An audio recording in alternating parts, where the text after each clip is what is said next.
नमस्कार दोस्तों, मैं अंकुर उपाध्याय स्वागत करता हूं आप सभी का एक बार फिर से अपनी नई वीडियो में। दोस्तों यहाँ पे आप सभी के साथ बात करने वाला हूं एक डेटा सेंटर कंपनी की अनंतराज की बात करी जाए दोस्तों, तो कंपनी की तरफ से ना कुछ अपडेट्स आई हैं आज। और रिसेंटली हम सभी ने देखा है डेटा सेंटर में अनंतराज तेजी से भागा है काफ़ी। मतलब नो डाउट ऐसा लग रहा है कि डेटा सेंटर से रिलेटेड कोई भी पॉजिटिव न्यूज़ आती है तो सिर्फ और सिर्फ एक अनंतराज ही लोगों को समझ में आता है, क्योंकि अनंतराज ने ना एक्सप्रेस बहुत अच्छे से करा अपने आप को। अगर हम डेटा सेंटर स्टॉक्स की बात करते हैं तो नॉर्मल पब्लिक कंफ्यूजन में चली जाती है कि कौन सा है, लेकिन अनंतराज सबको समझ में आ गया है क्योंकि रियल एस्टेट बिजनेस था। उसी रियल एस्टेट प्रॉपर्टी को डेटा सेंटर प्रॉपर्टी में कन्वर्ट कर दिया कि भैया इस प्रॉपर्टी में हम डेटा सेंटर बना देते हैं, क्योंकि जगह है ही इनके पास, तो अपनी जगह पे डेटा सेंटर खड़ा करेंगे। काफ़ी बड़े बड़े फ्यूचर प्लान्स इन्होंने शेयर करे।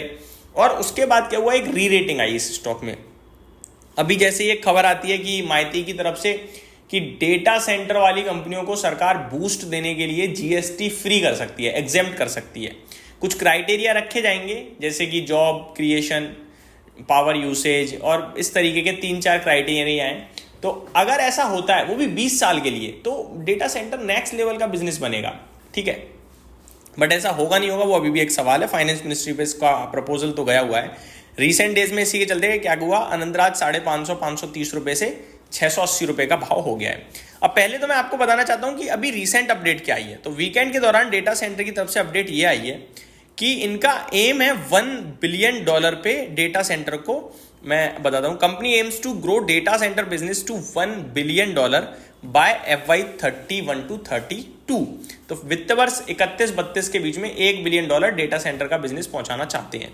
अब अगर मैं इसको थोड़ा आपके साथ शेयर करूं पहले से कि क्या क्या प्लान्स चल रहे हैं, तो data centre and cloud services में क्या कह रहा है Anantraj has a subsidiary Anantraj cloud to handle its data centre digital infra business.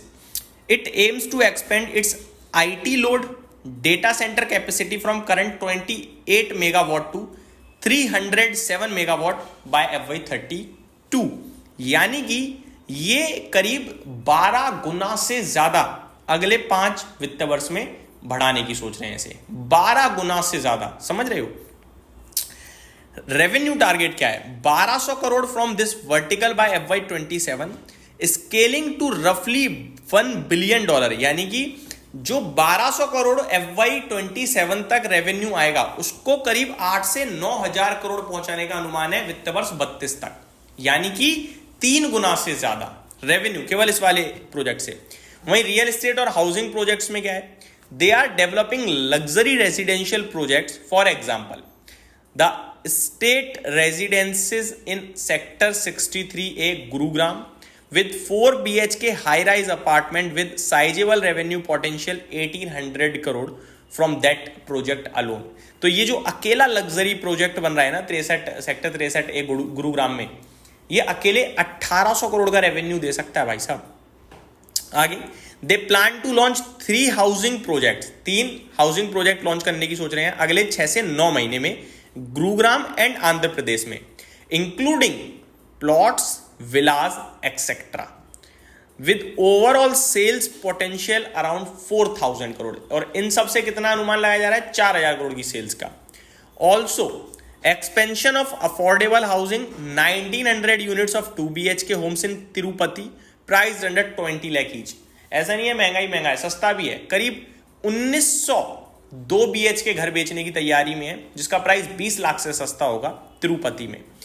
Integrated township development, एक पूरी टाउनशिप बनाएंगे। इंटीग्रेटेड है, पूरी तो नहीं कहूंगा बट हाँ होगी, जहां पे फोकस होगा large township in sector 63A Gurugram Anantraj estate के नाम से, विच इज 180 to 200 एकर्स, इतनी जगह में होगी। They want to grow development in phases, villas, group floor, housing plots etcetera. तो इस तरीके के इनके काफी सारे हैं।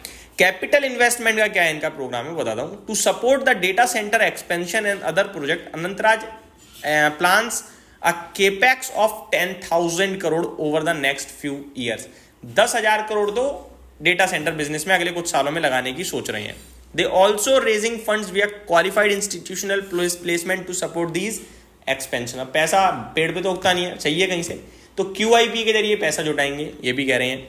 टाइमलाइंस क्या है, शॉर्ट टू मिड टर्म 1 से 3 साल की बात करी जाए तो launch the 3 projects, affordable homes, luxury homes, increase operational data centre capacity to 63 megawatt by FY27। तो अभी जो 28 के करीब है वो सिर्फ 63 मेगावाट तो करना चाहते हैं 27 तक की फाइनेंशियल ईयर। लॉन्ग टर्म में क्या है कि 307 मेगावाट तक करना चाहते हैं, डेटा सेंटर पे फुल्ली फोकस्ड हैं और तेजी से ग्रो करना चाहते हैं। तो ये कुछ बड़ी चीजें आते हुए दिख रही हैं अनंतराज की तरफ से। डेफिनेटली एक बार फिर एक्शन में आ सकता है कल के सेशन में, और हो सकता है कि ना भी आए क्योंकि बाजार का मूड माहौल ऐसा है। बट हाँ, इनके प्लान बहुत ही तगड़े हैं। अगर ये इसको पूरी तरीके से कर पाए ना जैसा ये सोच रहे हैं, एक होता है क्या थॉट, सबसे पहले आइडिया होता है, फिर होता है एग्जीक्यूशन। तो अगर ये इस तरीके से जो सोच रहे हैं एग्जीक्यूट करें तो आई थिंक ये नेक्स्ट लेवल कंपनी, मतलब 23,000 करोड़ का कम से कम मुझे लगता है 1 लाख करोड़ तक पहुंच ही जाएगी फिर। तो ये मेरी तरफ से अपडेट थी, उम्मीद करता हूँ डिटेल्स पसंद आई होंगी। Thank you so much for watching this video, have a great day guys.